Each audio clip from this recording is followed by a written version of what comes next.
Baik, mungkin untuk kesempatan pertama kami mempersilahkan Pak Husni, silahkan untuk mencuplikan bagaimana seorang guru itu mungkin melakukan pengajaran, seorang guru yang inovatif dan kreatif. Bismillahirrahmanirrahim. Assalamualaikum warahmatullahi wabarakatuh. Selamat pagi anak-anak. Hari ini kita akan mempelajari tentang algoritma dan flowchart. Nah, sebelum itu, karena ini pembelajaran daring, kalian siapkan dulu koneksinya. Setelah itu, kita akan mulai berdoa. Setelah berdoa, nanti akan Bapak jelaskan. Silakan dipimpin doa, pre-memory. Oke, setelah itu saya presensi dulu pre-memory. Nah, di sini Mas, setelah kalian algoritma, sebenarnya kalian tuh tahu algoritma ya dari sehari-hari itu tahu, tapi karena itu terjadi secara berulang, kalian maka menganggapnya ya sudah wajar lah. Seperti misalkan kalau kalian beli bensin ke pom bensin gitu, nah kalian kan cuma ya udah pergi berangkat aja. Sebenarnya itu ada langkah-langkahnya. Kalian seperti menyalakan motor, terus jangan lupa membawa uang menuju pom bensin, mengantri, membayar. Setelah selesai ada kembalian, terus pulang. Nah, karena kejadian itu berlangsung terus-menerus, kalian tidak merasakan kalau itu sebuah algoritma, langkah-langkah gitu ya. Terus yang berikutnya saya ingatkan kembali kalian adalah anak-anak terpilih di sini. Persentase masuk di SMK Telkom kalian 1:3, di penerimaannya kalau 500 ya berarti yang mendaftarnya sekitar 1.500. Kalian anak-anak terpilih, kalian punya kemampuan, punya pendanaan, dan punya cita-cita yang tinggi. Makanya kalian harus memanfaatkan betul belajar di sini ya. Berikutnya ini ada penilaian. Penilaiannya nanti dibagi 3, ada penilaian sikap, penilaian kognitif, sama penilaian atau pengetahuan sama penilaian keterampilan di praktikum. Nah, di pelajaran algoritma ini sebenarnya akan sangat bermanfaat ketika nanti kalian di dunia kerja. Dunia kerja itu tidak seperti dunia sekolah ya. Dunia kerja itu langkah-langkahnya jelas. Kemampuan yang diinginkan adalah jelas. Setiap kegiatan atau setiap kemampuan yang kalian miliki itu pasti akan sangat berguna, apalagi kalian mahir dalam satu bidang saja. Nah, untuk bidang ini, karena kalian di RPL, maka kalian berhubungan dengan sebuah project. Gitu. Nah, project, kalau kalian membuatnya langsung di coding, itu nanti susah waktu kalian menjelaskan ke klien. Nah, dari awal urutan langkah-langkahnya adalah seperti ini. Jadi ada studi kasus, ada algoritma, kita buat algoritma yang diawali dengan mulai, ada input, ada proses, ada output, terus diakhiri dengan selesai. Nah, dari situ kita akan memvisualisasikan algoritma dengan menjadi sebuah flowchart dengan beberapa simbol, ada terminator, ada input, ada output, proses, deklarasi. Setelah terjadi semuanya, setelah selesai, maka kita akan mengaplikasikan blok flowchart tersebut ke dalam sebuah bahasa pemrograman. Yang kali ini kita akan belajar tentang pemrograman Java menggunakan NetBeans. Nah, seperti itu. Nah, di pembelajaran saya ini akan lebih banyak kalian aktif dalam pembelajaran. Sudah saya siapkan di modul LMS sekolah, tutorial yang saya buat sendiri. Tujuannya apa? Tujuannya adalah ya minimal kalian bangga melihat gurunya bisa membuat media pembelajaran ya. Tapi kalau jelek, ya silakan dikomentari, tulis di komentar itu, Pak mungkin ini kurang gini Pak, mungkin kurang jelas audionya, mungkin gambarnya perlu ditambah animasi beberapa Pak. Nah itu silakan. Untuk perubahan saya nanti pembelajaran berikutnya untuk adik-adik kelas kalian akan saya lebih baik. Jadi mudah diterima dengan standar video yang bagus, sehingga tidak menyampaikan materi saja, tetapi visualisasi juga menarik untuk dilihat. Di akhir pembelajaran nanti, saya tidak hanya mempelajari kalian tentang sebuah pembuatan pemrograman Java NetBeans, tetapi kalian juga harus bisa merekam dan mengedit video. Karena kan kita belajarnya online, terus kegiatan pembelajaran ini direkam, di-streamingkan langsung sama Webex, dan nanti kalian buat editing videonya Harus bisa. Kenapa harus bisa? Karena pembuatan portofolio salah satunya adalah video yang kalian buat, nanti kalian upload YouTube. Berikutnya adalah kita akan nanti mempelajari game ya. Game salah satunya Scratch, dan akan ada di terakhir nanti mungkin sinkronisasi antara NetBeans dengan Unity. Karena sekarang lagi ngehits itu Unity untuk pemrograman, maka kita akan menerapkan gitu ya. Tujuannya adalah kalian nanti kalau ada lomba yang berkaitan dengan membuat media pembelajaran atau MAME yang diadakan oleh Piajar pemerintah itu setiap tahun, kalian bisa mengikuti itu.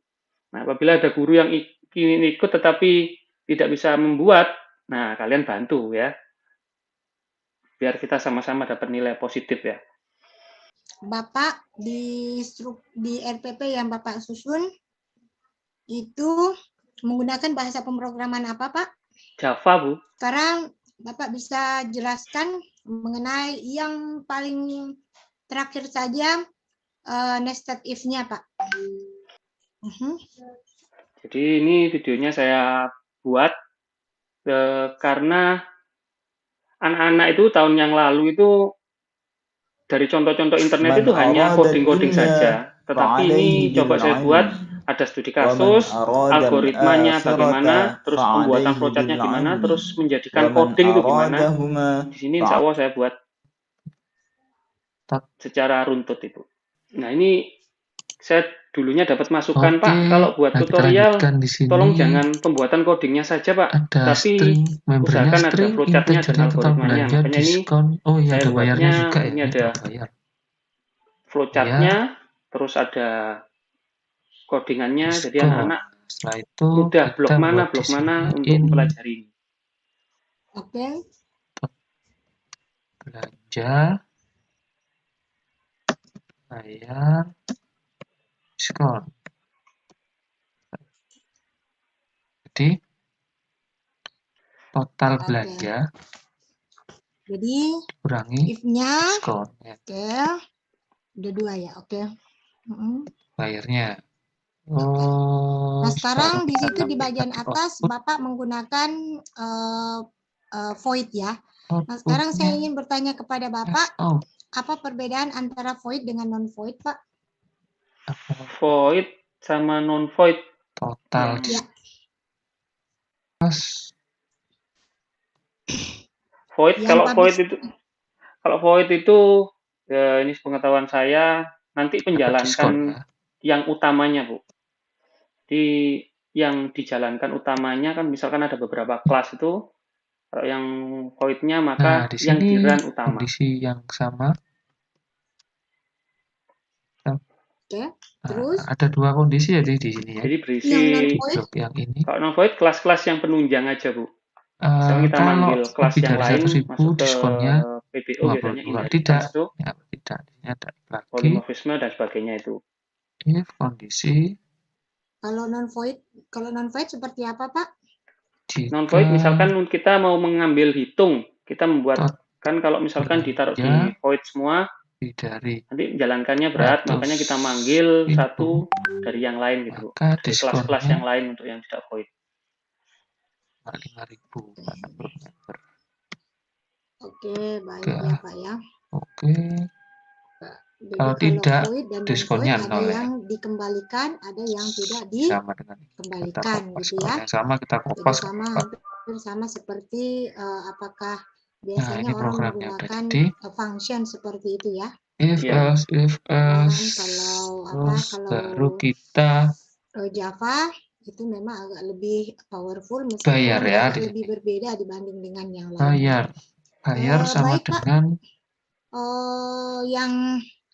yang berikutnya total belanja. Oke, di situ Bapak tuliskan ada public. Oke, bisa Bapak jelaskan public static, kemudian mainstream itu apa maknanya, Pak? Kemudian ya. Kalau saya diskonnya. Saya pause gitu ya. Ya, boleh. Yang public static ini. Ya. Public static main ini adalah kita bisa mengakses di mana saja nanti. berbeda package pun di Word-nya istilahnya di semuanya itu bisa mungkin lebih tahu nanti anak-anak di waktu pembelajaran PBO. Jadi ada public, ada private. Jadi di PBO-nya akan seperti itu. Kalau yang in string ini adalah deklarasi variabel. Di sini sama kalau string ya berarti tidak bisa angka. Gitu, Bu. Oke. Apa perbedaannya public dengan private, Pak? Kalau misalkan saya menuliskan kode programnya. Kalau private tidak bisa diakses di semua Word-nya, Bu, di sininya. Di project-nya itu. Di mana? Di package-nya itu harus satu di Word-nya, di package-nya bisa. Ya, ini yang algoritma dan pemrograman semester 1. Semester 1. Semester Kemudian 1. yang untuk PBO pemrograman berbasis objek itu yang ada inheritance itu di semester 2. Ya, yang 2 RPP yang Bapak yang fungsi yang RPL ini yang semester 1. Pemrograman dasar itu di semester 1 juga. Semester 1 pemrograman dasar, semester 1 PBO semester 2. Yang Pak Hadi itu nanti semester 2, Ibu. Terus sampai mana materinya untuk Java? Fungsi, Bu. Oh, sampai fungsi. Iya, sampai fungsi. Itu semester 1. Bagaimana Bapak meyakinkan kepada kami bahwa perangkat pembelajaran yang Bapak buat itu sudah bisa mengakomodir kebutuhan siswa, oke? Dalam artian bisa memberikan supaya siswa itu memahami materi yang atau perangkat yang sudah Bapak susun. Oke, Bu, terima kasih. Nah, di sini saya kenapa kok yakin, karena kemarin sebelum ini, Bu, saya sudah, mungkin Ibu sudah pernah lihat juga saya membuat video pre-teaching yang saya share itu memang saya terapkan di pembelajaran saya persiapkan untuk kegiatan ujian ini, ujian-ujian di PPG ini, ternyata anak-anak lebih semangat belajarnya. Pak, ini gimana? Nggak usah nyari tutorial yang lain dulu sebelum tutorial saya diselesaikan dengan paham benar.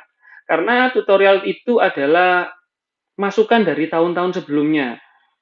Biasanya di YouTube atau di Google itu kalau membuat tutorial sebuah program itu jarang yang membuat dari studi kasus, algoritma, flowchart, terus coding, jarang sekali. Dari studi kasus biasanya langsung ke coding. Studi kasus buatlah bilangan ganjil, coding Java-nya gini. Tetapi anak-anak, ya itu bagi yang sudah mengerti. Kalau anak-anak yang masih belum mengerti awal tuh, loh, ini kok ada algoritmanya gimana, terus flowchart itu gunanya waktu apa. Nah, itu anak-anak bingung. Nah, dari situlah saya menyempatkan waktu untuk membuat video itu, ya biar anak-anak minimal tahu langkah yang tepat untuk belajar itu tahu. Apakah menjadi guru itu merupakan pilihan Bapak, panggilan jiwa Bapak? Itu saya baru merasa, enak rek jadi guru rek, iso santai, iso ngejob, bisa mencari job yang lain di luar gitu. Guru itu bukan merupakan panggilan jiwa Bapak gitu ya? Jadi video-video yang saya buat, insya Allah itu sudah mencerminkan kalau saya serius menjadi guru. Ya mungkin karena ikut PPG nih Bu ya, saya mencoba, yang dulu mungkin di Pak Patahila juga Bu Maya saya pernah tanya, gimana sih membuat video pembelajaran yang bagus, yang anak-anak bisa seneng lihatnya, terus belajarnya bisa masuk. Nah itu salah satunya upaya saya agar menjadi ya guru yang maksimal bagi anak SMK Telkom Malang, Bu. Menurut Pak Husni, seorang guru yang inovatif dan kreatif itu guru yang seperti apa? Guru yang bisa di semua bidang, Pak. Saya juga harus bisa membuat video pembelajaran, merekam sendiri. Terus saya juga harus bisa membuat media pembelajaran yang lagi in sekarang, misalkan pembelajaran Android. Kalau kita punya job di luar, saya biasanya mengajak siswa, Pak, untuk foto gitu, saya biasanya mengajak siswa. Nah, menurut saya inovatifnya situ karena pengalaman dunia kerja itu nggak bisa dirasakan anak-anak kalau tidak mengikuti gurunya yang punya project. Pak Husni sudah tergolong menjadi seorang guru mempesona tidak? Di sekolahan nggak tahu ya saya Pak ya. Tapi kalau secara prestasi yang ikut di lomba yayasan, insya Allah setiap tahun saya mendapatkan nomor Pak. Nah mungkin, nah itu nggak tahu bisa dikategorikan mempesona apa tidak. Menurut Bapak guru mempesona itu yang bagaimana sih? Mempesona itu, wih, kalau di Jawanya itu, wih, Pak Iku iso kabar gitu menurut saya. Guru itu bisa semuanya gitu. Jadi bukan penampilannya yang bagus saja, tetapi dia punya prestasi-prestasi yang mungkin bisa ditiru dengan siswanya. Oke, Pak. Jadi dalam pandangan seorang guru yang termasuk guru mempesona itu guru yang mampu menarik perhatian siswa dalam pembelajaran. Satu. Terus selanjutnya guru yang berwibawa.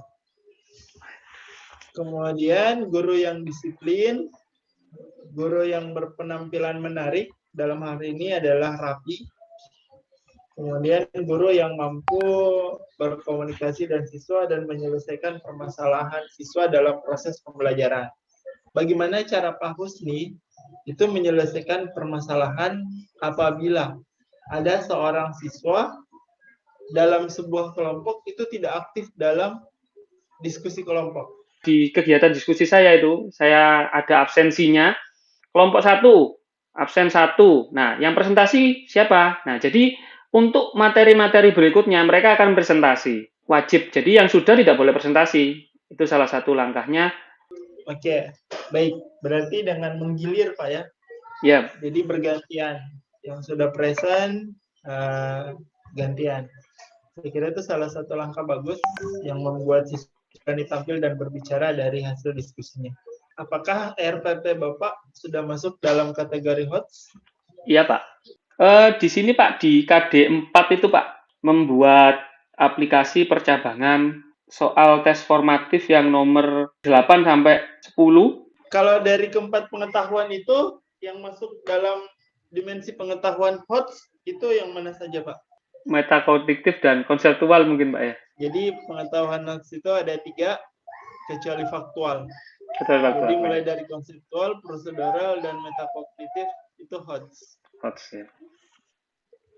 Nah, mungkin dari konsep-konsep dimensi pengetahuan itu, Bapak bisa mengidentifikasi di kegiatan di RPP Bapak yang mana saja yang masuk dalam dimensi pengetahuan tersebut. Nah, ini yang saya masih belum tahu itu metakognitif itu, Pak. Masih belum tahu saya, Pak. Kalau yang konseptual seperti pengetahuan, konsep dasar gitu. Terus satunya tadi apa, Pak? Prosedural berarti langkah-langkah teratur pembuatan RPP itu mungkin, Pak ya. Baik. Terakhir terkait dengan teori belajar. Pak Husni pernah dengar teori belajar? Iya, Pak. Nah, teori belajar mana yang Bapak anut dalam perancangan perangkat pembelajaran Pak Husni? Konstruktivistik.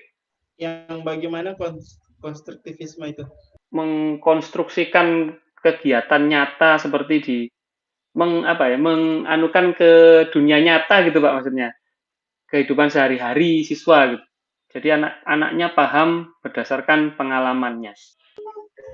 Oke, baik Pak. Saya kira cukup saya, Bu. Terima kasih. Silakan Bu. Saya kira saya juga sudah cukup. Saya kira Pak Husni, terima kasih banyak. Iya, sama-sama. Mohon maaf, Pak. Bu, terima kasih. Ya. Oke, terima kasih, Bu. Pak. Ya. Pak Husni. Ya, Assalamualaikum. Waalaikumsalam.